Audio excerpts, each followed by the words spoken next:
Assalamualaikum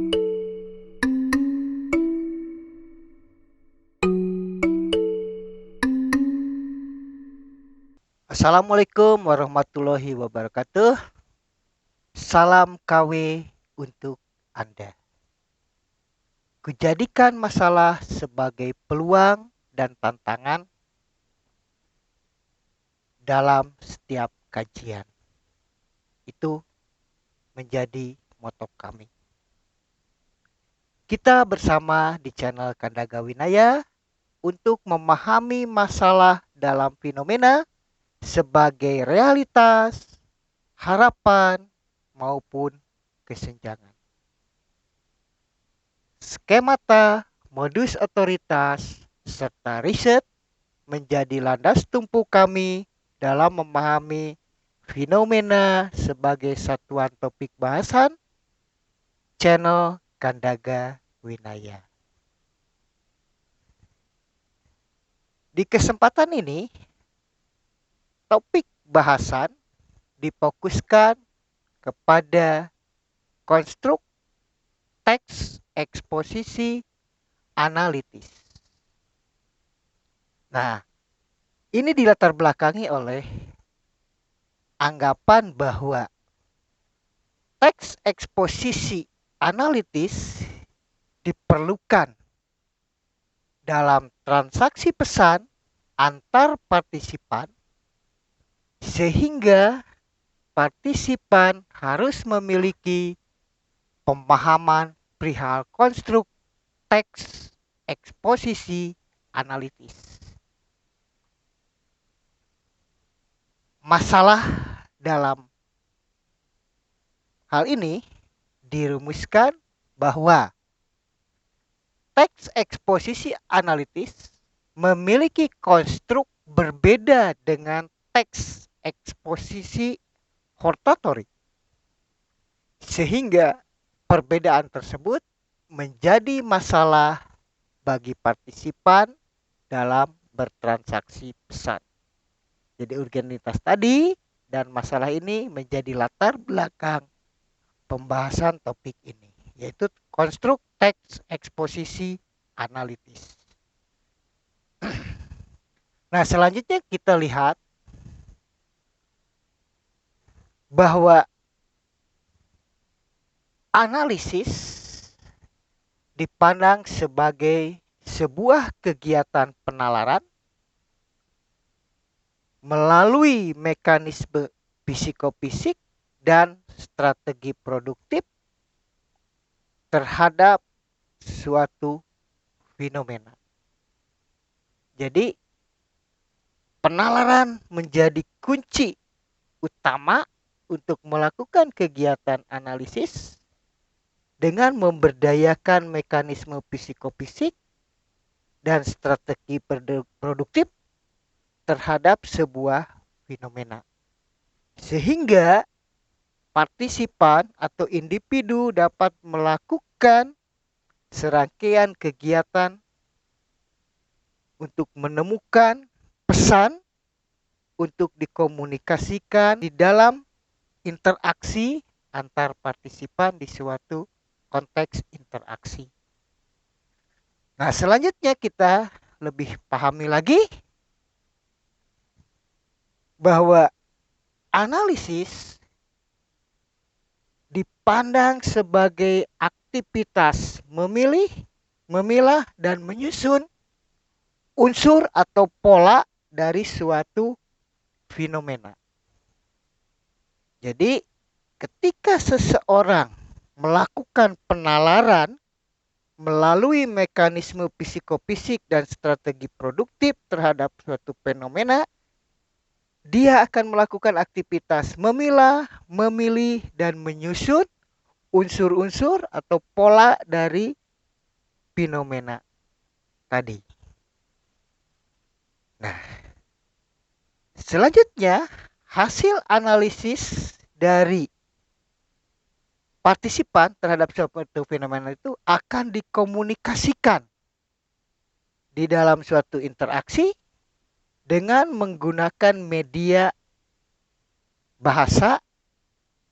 Dalam hal ini diwujudkan melalui teks. Jadi teks dipandang sebagai media atau alat partisipan untuk mentransaksikan pesan, apakah itu berbentuk lisan ataupun berbentuk tulisan kepada partisipan sesuai dengan konteks interaksi.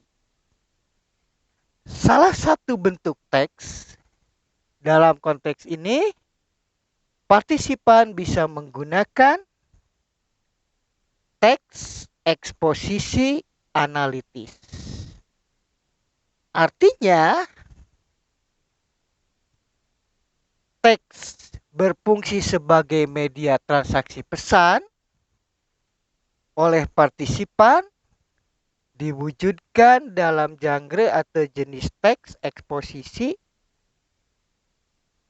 analitis, baik diwujudkan dalam wujud bahasa lisan maupun bahasa tulis. Oke, jadi sebuah teks itu diisi oleh pesan untuk ditransaksikan melalui media bahasa, baik lisan maupun tulis, kepada partisipan.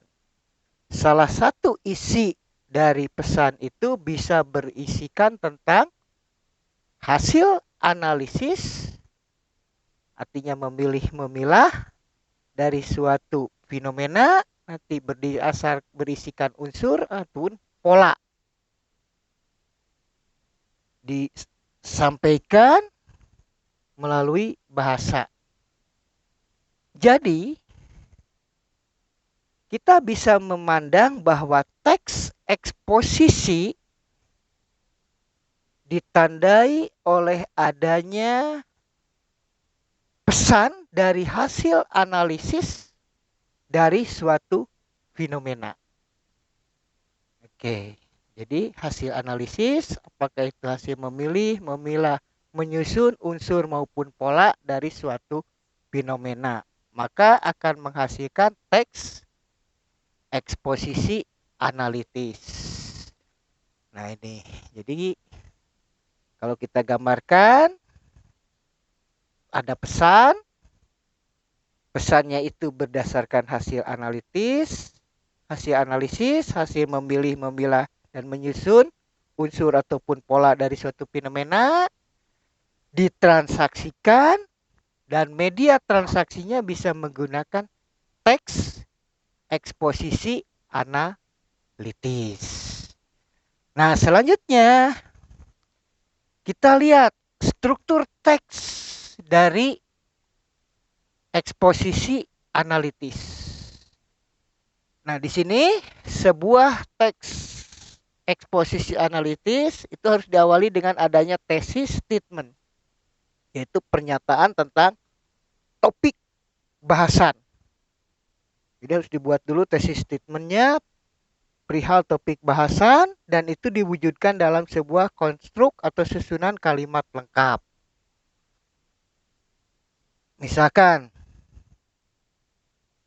sajian ini membahas perihal dampak bencana alam terhadap kerusakan lingkungan di suatu pedesaan. Itu tesis statementnya.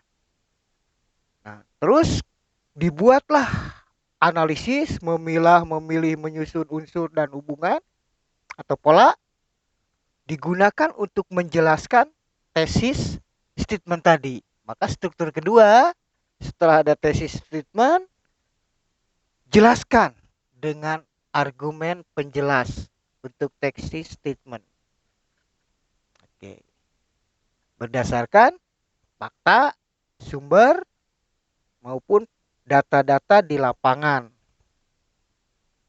Kemudian setelah dijelaskan, baru buatlah sebuah penutup atau simpulannya. Jadi dengan sederhana, struktur teks eksposisi analitis itu harus ada tesis statement, argumen penjelas tesis, penutup atau simpulan. Nah, sekarang kita lihat tujuan dari teks eksposisi analitis. Di sini dapat dirumuskan bahwa tujuan utama dari teks eksposisi analitis itu adalah untuk meyakinkan perihal tesis statement. Jadi, untuk memberikan keyakinan tentang tesis statement atau pernyataan perihal topik utama itu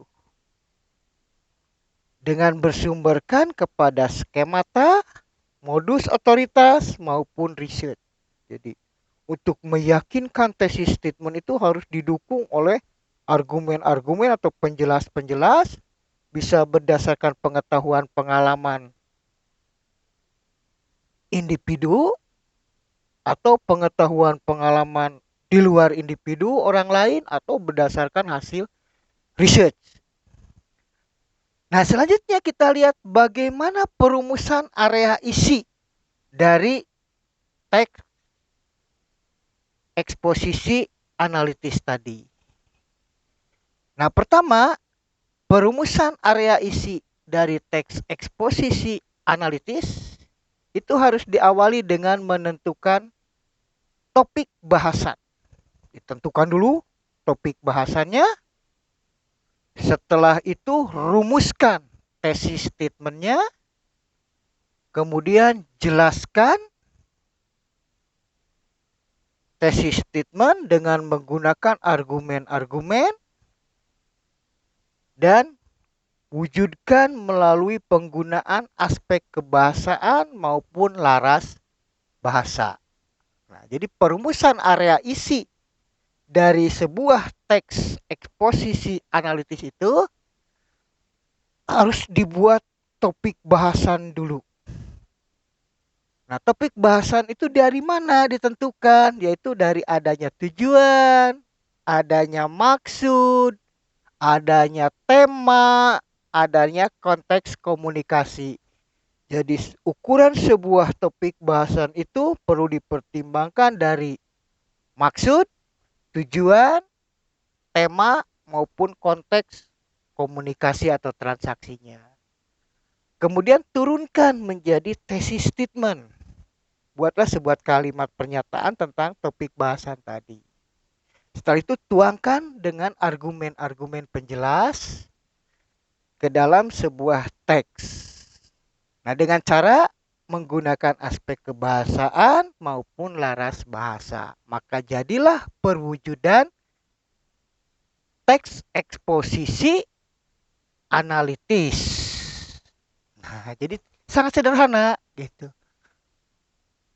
Sebuah teks eksposisi analitis itu kita sadari sebagai media untuk mengomunikasikan pesan dari hasil memilah, memilih, menyusun sebuah topik bahasan berdasarkan pertimbangan maksud, tujuan, tema maupun konteks interaksi, dirumuskan menjadi tesis statement, dijelaskan oleh argumen, dan digunakannya aspek kebahasaan dan laras bahasa. Nah, jadi berbeda dengan teks eksposisi hortatory, gitu. Hortatory itu harus ada kelanjutannya. Setelah dibuat pembahasan dari sumber rujukan, si penulis atau si penyampai teks eksposisi tadi harus membuat pernyataan sikapnya. Jadi harus ada lagi pernyataan si penyampai tadi atau si penulis maupun pembicara itu. Sehingga harus misalkan tadi dengan uraian bahwa bencana alam merusak lingkungan, maka si penulis itu menyatakan saya mendukung pandangan tadi. Sehingga kita perlu menjaga lingkungan supaya tidak terjadi bencana sehingga tidak merusak lingkungan. Jadi terdapat perbedaan antara teks analitis dengan teks eksposisi hortatory. Demikian penjelasan singkat atau uraian pembuka atau pengantar Anda untuk memahami lebih jauh perihal teks eksposisi analitis sebagai salah satu bentuk genre teks dalam bahasa Indonesia. Mudah-mudahan ini menjadi pemicu dan pemacu Anda untuk terus mempelajari, terus mempraktekkan berbahasa sesuai dengan genre teks. Demikian, wassalamualaikum warahmatullahi wabarakatuh.